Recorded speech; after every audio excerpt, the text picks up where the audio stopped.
The room fell silent as the alien visitors finished speaking.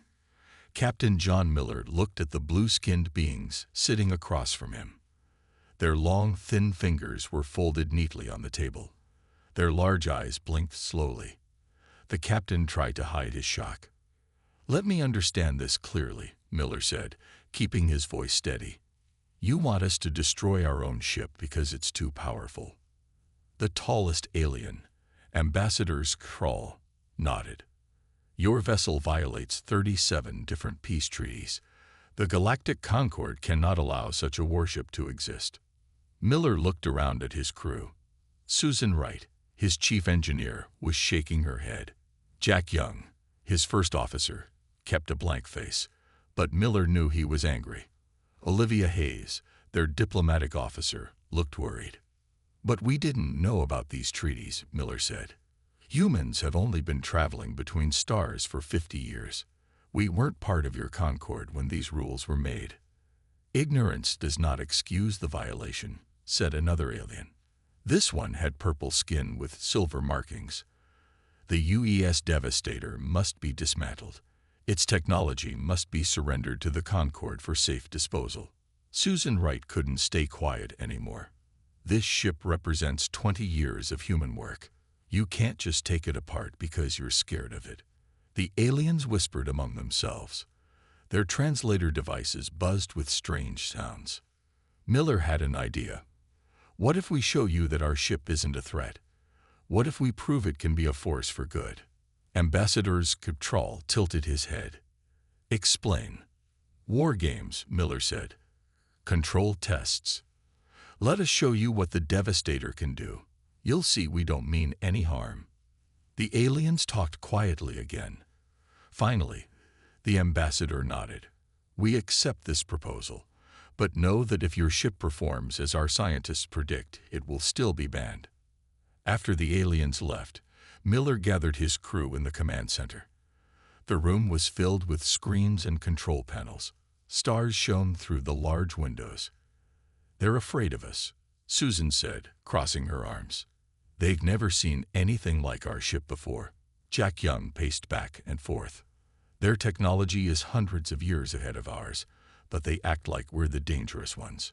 "We are dangerous," Miller said. "At least the Devastator is. That's what scares them." Olivia Hayes looked up from her screen. "Captain, what aren't you telling me? I'm supposed to handle our talks with the Concord, but I feel like I'm missing information about our ship." Miller sighed. "The Devastator has certain abilities that we've kept quiet about." Susan walked to a control panel and brought up a diagram of the ship. "Our ship can absorb energy from attacks and use that energy to power our own weapons. The more they hit us, the stronger we get." "That's impossible," Olivia said. "Even I know that breaks the laws of physics." "Not exactly," Susan explained. "We found a way to store and convert energy using technology we discovered in that crashed alien scout ship 20 years ago. The Concord doesn't know that we have this tech." Jack looked worried. "So when they test us, they'll find out what we can really do," Miller finished. "And they'll be even more scared." Olivia looked pale. "This could start a war. Humans are newcomers to space. The Concord has thousands of worlds." Miller stood up. "Or it could earn their respect. They need to see that humans aren't a threat, even with a powerful ship. We protect. We defend. And if they don't believe us?" Jack asked. Miller looked out at the stars. "Then we'll have to prove it to them, one way or another." Outside the ship, the alien vessels moved into position. The tests would begin tomorrow. The fate of the Devastator, and perhaps humanity's place among the stars, hung in the balance. Susan Wright walked through the engine room of the Devastator, checking systems and making small adjustments. The walls hummed with energy. Lights blinked on control panels. She stopped at a large cylinder in the center of the room. Inside it, a blue light pulsed gently. This was the heart of the ship, the energy absorption matrix. Susan had spent 10 years helping to build it. The idea had come from a crashed alien ship found in the Arizona desert. The ship was small, just a scout vessel, but its technology was unlike anything humans had seen before. "Is it ready?" Captain Miller asked, walking into the engine room. Susan nodded. "As ready as it will ever be. The Concorde has no idea what they're about to see. Their lead scientist, Eleanor, says our ship is impossible," Miller said with a small smile.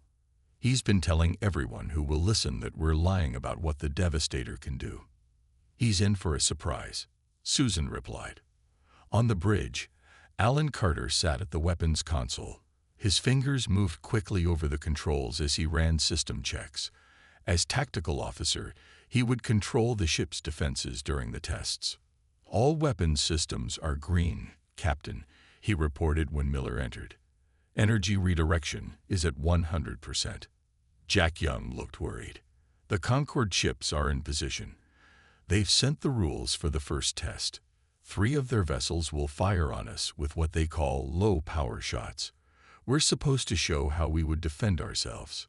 Low power for them is still enough to cripple most ships," Lisa Patel said from her communication station. She adjusted her headset.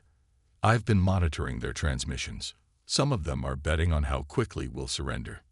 Miller took his seat in the captain's chair. "Then let's show them something they've never seen before." Alan set the absorption matrix to full capacity.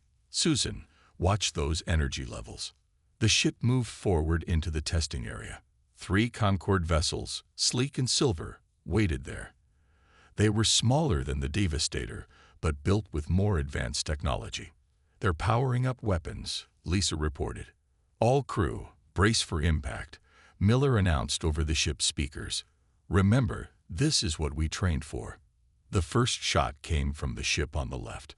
A beam of bright green energy hit the Devastator's side. Instead of exploding or burning through the hull, the energy seemed to sink into the ship. The hull glowed briefly, then returned to normal. "Energy absorption at 20%, Susan reported from engineering. "Matrix is stable." The second and third Concorde ships fired together. Again, the Devastator absorbed the shots. The blue light in the engine room pulsed faster. "Absorption at 75%, Susan called out. "Matrix is holding steady." On the main screen, the Concorde ships moved closer. They fired again, all 3 at once. "Energy absorption at 98%, Susan said. "Matrix is full, Captain." Miller nodded to Alan. "Show them what we can do." Alan pressed a series of buttons. The energy stored in the Matrix flowed into the Devastator's weapon systems. The ship's guns didn't fire new energy. They simply released what had been absorbed. 3 precise beams shot out from the Devastator, each hitting one of the Concorde ships. Their engines went dark. Their lights flickered and died. All 3 vessels disabled. Alan reported. "No permanent damage, just as planned." Lisa listened to her headset.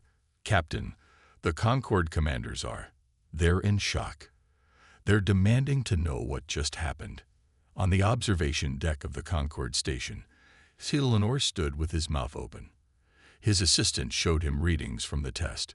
"It's impossible," Eleanor whispered. "They used our own energy against us." Ambassador Skrull looked grim. "This is worse than we feared. This ship doesn't just break our treaties. It changes everything we know about warfare." Miller watched the disabled Concorde ships on his screen. "Send a message to Ambassador Skrull," he told Lisa. "Tell him we're ready for the next test." Captain Miller stared at the message on his screen. The Concorde was changing the rules of the war games. Now they wanted to bring in ships called Void Guardians. These were the elite peacekeepers of the Galactic Concorde, ships that hadn't faced real battle in hundreds of years. "They're trying to make us fail," Jack said, reading over Miller's shoulder. "These new tests go far beyond what we agreed to." Miller nodded. "They want to push us until we make a mistake or fight back too hard. Then they'll have a reason to take our ship." The crew gathered in the meeting room. The walls were plain metal. A large table filled the center of the room. Maps and data floated in the air above it. "What do the Void Guardians have that makes them special?" Ellen asked. Olivia checked her notes. According to Concord records, they have the strongest shields in the galaxy and weapons designed to disable rather than destroy. Perfect for testing us without risking their own ships, Susan said. But I'm more worried about something else. She pulled up a scan of the Devastator systems. Someone has been trying to hack into our computers. They want to see exactly how our technology works. Peter Rodriguez, the ship's security chief, nodded. I've blocked 3 different attempts in the last hour. They're getting more aggressive. And there's another problem, Lisa added. I've intercepted communications between some Concord members. A group called the Purity Council is pushing to have our ship destroyed, not just banned. They think our technology is too dangerous to exist. Miller sighed. So we're being set up to fail, hacked, and some of them want us dead. Anything else? Yes, Jack said grimly. The Void Guardians have arrived. 6 of them. The Devastator moved into position for the new test. 6 silver ships surrounded it. They were smaller than the Devastator, but moved with incredible speed and precision. They're scanning us, Peter reported. Multiple frequencies, very detailed. They're mapping every inch of our ship. Let them look, Miller said, but keep our core systems shielded. The lead Void Guardian ship sent a message. The rules were simple. The Guardians would attack. The Devastator would defend without causing damage. That's not fair, Susan protested. How can we show what we can do if we can't use our abilities? We can't, Miller agreed. That's the point. The attack began. The Guardian ships moved in perfect formation, firing blue beams that weren't the low-power shots promised. Those are real weapons, Ellen shouted. They're not using training settings. The beams hit the Devastator. The ship shook. Lights flickered. Energy absorption at maximum, Susan reported. Matrix is filling too fast. We need to release some of it, or we'll overload. Miller hesitated. If they fired back with full power, they would be breaking the rules. But if they didn't, their own ship might be damaged. Minimal defensive response, he ordered finally. Just enough to protect ourselves. Alan's fingers flew over his controls. The Devastator released some of the stored energy in a wide, low-power wave. It pushed the Guardian ships back, but didn't disable them. Suddenly, one of the Guardian ships fired a different weapon. A red beam cut into the Devastator's hull. That's no test weapon, Jack shouted. They're using actual cutting beams. The ship's automated systems responded without waiting for orders. Energy flowed from the matrix into the defensive array. A pulse shot out, hitting all 6 Guardian ships. Their engines died instantly. On the Concord station, Ambassador Skrull slammed his fist on the table. The humans have fired without authorization. Their automated systems were not disclosed to us. Dillenor looked troubled. But our ships fired real weapons first. The test parameters were violated on our side as well. Skrull ignored him. I want that ship impounded immediately. The UES Devastator is now officially in violation of Concord law. Miller knew they were in serious trouble now. All crew to emergency stations, he ordered. I think our test just became a real fight. The Devastator sat in a large dock on the Concord station. Guards walked around it. Scanning devices monitored every part of the ship. The crew was not allowed to leave, but they weren't exactly prisoners either. They were under protective observation, as the Concord called it. Captain Miller paced in his quarters. The walls seemed to close in on him. After 3 days of being stuck here, his patience was running thin. Captain, Lisa's voice came through the speaker. I think you should come to the bridge. When Miller arrived, he found Maria Johnson at her sensor station. Maria usually stayed quiet, focusing on her work. As the long-range sensors operator, she spent her time looking at things far away that might never matter. But today, her face was pale. What is it? Miller asked. Maria pointed to her screen. I've been scanning beyond the normal range, just to keep busy. There's something out there, at the edge of the galaxy. Miller looked at the readings. Strange energy patterns pulsed at the very limit of their sensors' range. "What am I looking at?" he asked. "I don't know exactly," Maria said. "But whatever it is, it's big. And it's moving toward Concord space." Jack frowned. Could it be natural? Maybe a solar flare or a pulsar? Maria shook her head. "The pattern is too regular. This is artificial. Someone made this." Miller turned to Lisa. "Can you access the Concord's sensor network? See if they've noticed this too." Lisa worked at her station for several minutes. "Yes, their sensors have picked it up." But she looked confused. "They're ignoring it. There are alerts in their system, but they've all been marked as low priority." "That makes no sense," Jack said. "Why would they ignore something like this?" Olivia had been quiet until now. "Maybe they know what it is, and they're not worried about it. Or maybe they're terrified of it," Miller said slowly. "And they don't want anyone else to know." Olivia left the bridge. She had made friends with some of the Concord staff during their stay. Maybe one of them could tell her what was happening. She found Teln, a Concord historian who had been kind to her. He was an old alien with gray skin and tired eyes. When she told him about the energy readings, his hands began to shake. "You should not know about that," he whispered. "No one should speak of it." "Speak of what?" Olivia asked gently. Teln looked around, making sure they were alone. "The old enemy. The ones who nearly destroyed us all." "What old enemy?" "Long ago, before the Concord existed, there was a terrible war," Teln explained. "A species from beyond our galaxy attacked us. They used energy weapons that could destroy entire planets. We fought back with ships that could absorb and redirect energy." Olivia felt cold. "Ships like the Devastator?" Teln nodded. "Yes, those ships were our only defense. But the war was so destructive that when it ended, all such weapons were banned. The treaty that formed the Concord forbids any vessel that can both absorb and redirect energy on a large scale." "What happened to the enemy?" Olivia asked. "We thought they were destroyed," Teln said. "But there were always rumors that some had escaped, that they would return one day. That is why the sensors watch the edge of the galaxy. That is why." He stopped suddenly. "Why what?" Olivia pressed. "Why your ship terrifies the Concord," Teln admitted. "The Devastator is the only vessel in the galaxy that could fight the old enemy if they return. And now, the energy readings suggest they are coming back." Olivia hurried back to the ship. The crew needed to know the truth. The Concord wasn't afraid of humans. They were afraid of what humans had built.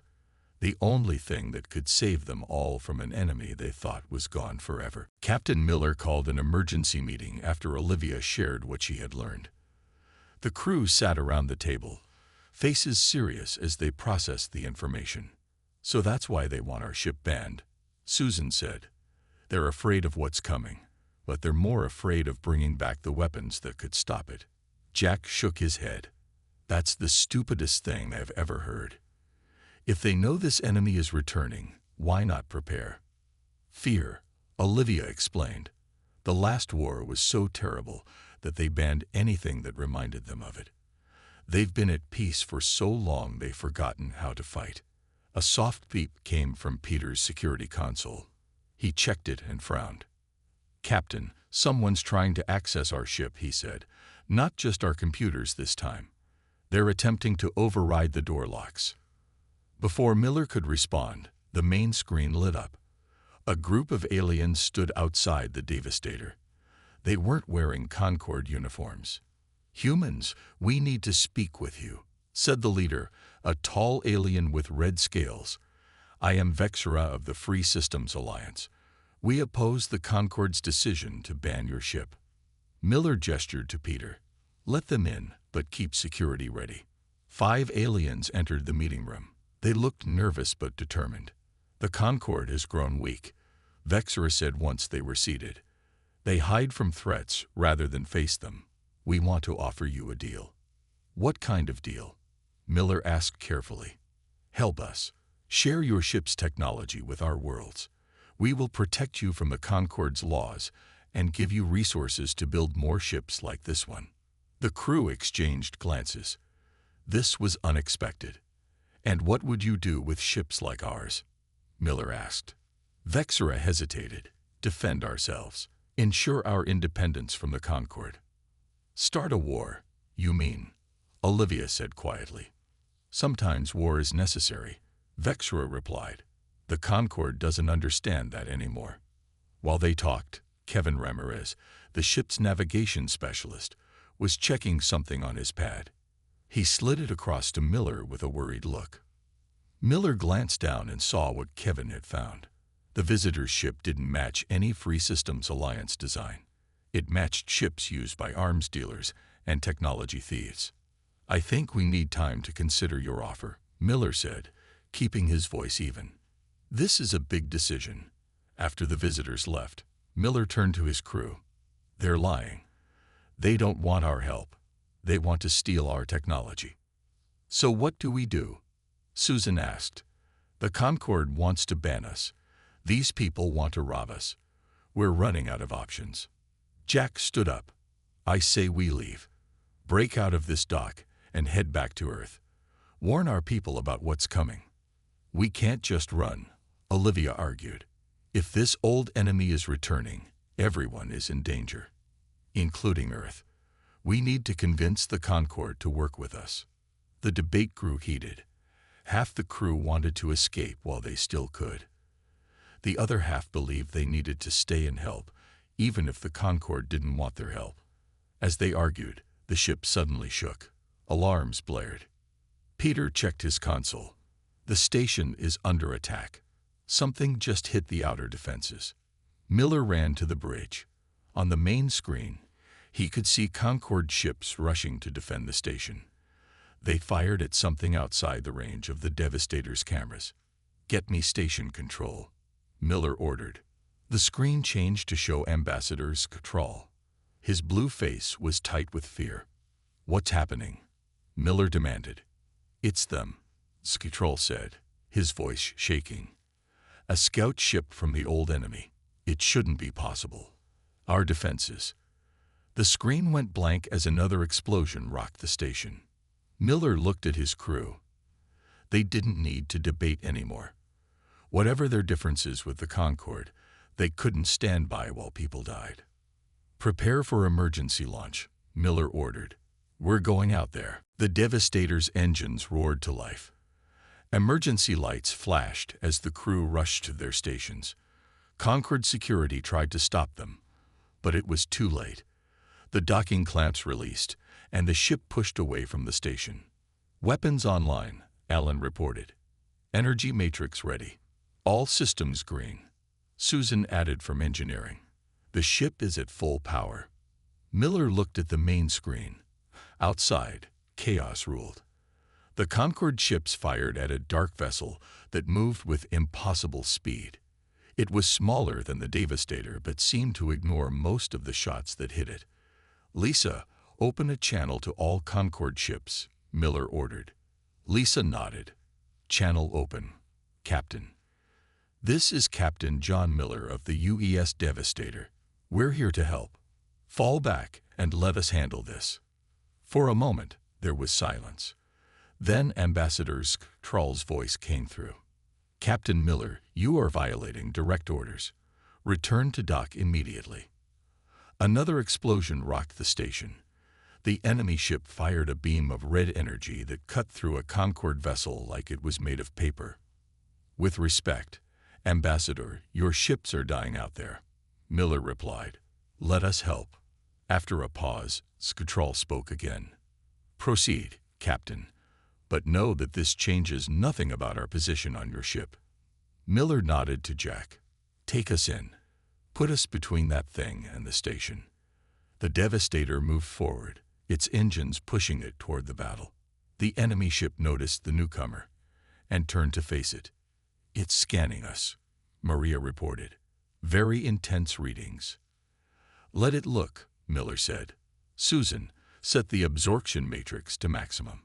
Ellen, Hold fire until I give the order. The enemy ship fired.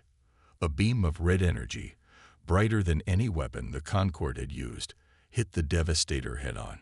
The ship shook violently. Panels sparked, but the hull held. Energy absorption at 40% from just one hit. Susan called out, "This thing is powerful." "Return fire," Miller ordered. "Low power, just to get its attention." Alan fired a short burst. The beam hit the enemy ship, which seemed to pause in surprise. Then it attacked with full force. Multiple beams hit the Devastator from different angles. The ship groaned under the assault. Energy absorption at 70%. 80. 90. Susan's voice was tense. "Captain, the matrix is nearly full. We've never tested it with this much power." "We're testing it now," Miller said grimly. "Alan, prepare for full counterattack." The enemy ship kept firing. The Devastator absorbed shot after shot. The blue light in the engine room was now blindingly bright. Energy absorption at 110%. Susan reported, "We're beyond design limits. The matrix is holding, but I don't know for how long." The ship began to glow.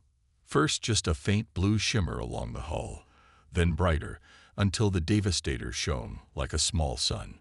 "Bill, can you modify our targeting system?" Miller asked, turning to Bill Chen, their weapons officer. "We need to hit it with everything we've got, but in a precise pattern." Bill nodded, his fingers flying over his controls. "I think I can target its main power source. If we hit it just right, we might create a feedback loop in its own systems." Miller looked at Susan. "Can the matrix hold for another 30 seconds? Susan didn't look confident. "It has to. Because if we don't release this energy soon, it will tear the ship apart." The enemy vessel seemed to realize the danger. It started to move away, preparing to jump to faster-than-light travel. "Now, Alan," Miller ordered. "Everything we've got." Alan pressed the firing control. The Devastator released all its stored energy in one massive burst. The beam that shot out was unlike anything anyone had ever seen. It wasn't just light or heat or electricity. It was pure power. The beam hit the enemy ship precisely where Bill had aimed. For a second, nothing happened. Then the dark vessel began to glow from within. Its own energy systems overloaded as the Devastator's attack created the feedback loop Bill had predicted. The enemy ship didn't explode.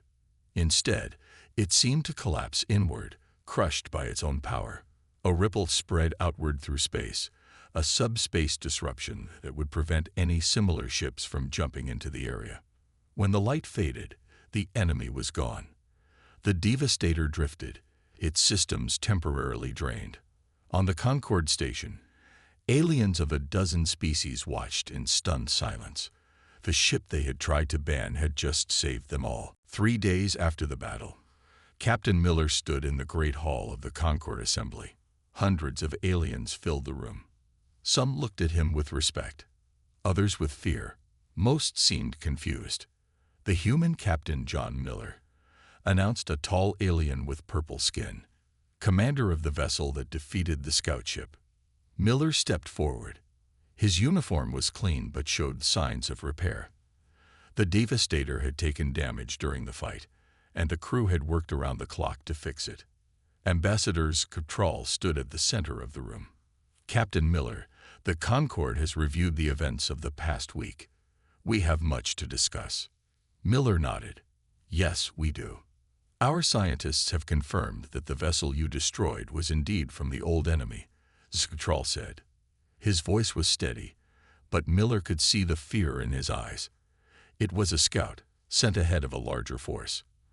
Your actions have delayed them, but they will come." Whispers filled the room. Many of the aliens had never believed the old stories about the enemy beyond the stars. "The subspace disruption you created will prevent them from reaching this sector for perhaps 6 months, Cabral continued. "That gives us time to prepare." "And how will you prepare?" Miller asked. "Your ships couldn't even damage their scout." The room grew quiet. No one wanted to say what everyone was thinking. Finally, Skatral spoke.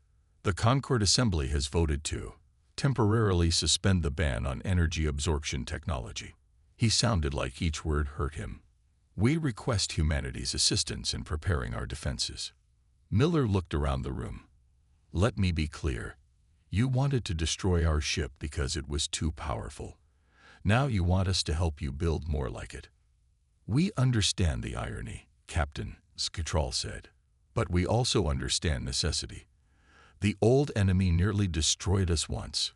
We cannot face them alone again. Miller thought about Earth, so far away and completely unaware of the danger coming. The humans had only one devastator. They couldn't protect their homeworld and help the Concord. We need a new agreement, Miller said, not just a temporary suspension of your ban, a true alliance. The next hours were filled with tense negotiations. Miller insisted that humans be treated as equals, not just providers of technology. The Concord resisted at first, but the memory of the scout ship was fresh in their minds. By the end of the day, a new treaty was ready. The Devastator would become the template for a new class of ships called Guardians. They would be built at Concord shipyards but crewed by mixed teams from all species, including humans. Susan and Olivia presented their ideas for an improved design. It combined the energy absorption system with Concord ethical safeguards to prevent misuse. The system will only work when facing a direct threat, Susan explained. It cannot be used for first strikes or attacks on civilian targets. The Concord scientists were impressed. They had assumed humans only wanted weapons. Instead, they found partners who understood the dangers of the technology they had created. As the meeting ended, Miller spoke privately with Skatral. You were right to be cautious about our ship, Miller admitted. Power like that should have limits. Skatral nodded. And you were right that sometimes such power is necessary. My people had forgotten that lesson. Together they looked out at the stars through a large window. Somewhere out there, the old enemy was preparing to return. But this time, the galaxy would be ready. 3 months later, the first new Guardian ship left the shipyard. It looked different from the Devastator, with sleeker lines and Concord design elements. But at its heart was the same energy absorption system that had saved the station. Captain Miller watched from the bridge of the Devastator as the new ship performed its first tests. His crew would soon return to Earth with news of both the Alliance and the coming threat. They would bring plans for more ships and the knowledge that humanity had found both friends and enemies among the stars. The ship that no one could stop had become the ship that saved them all.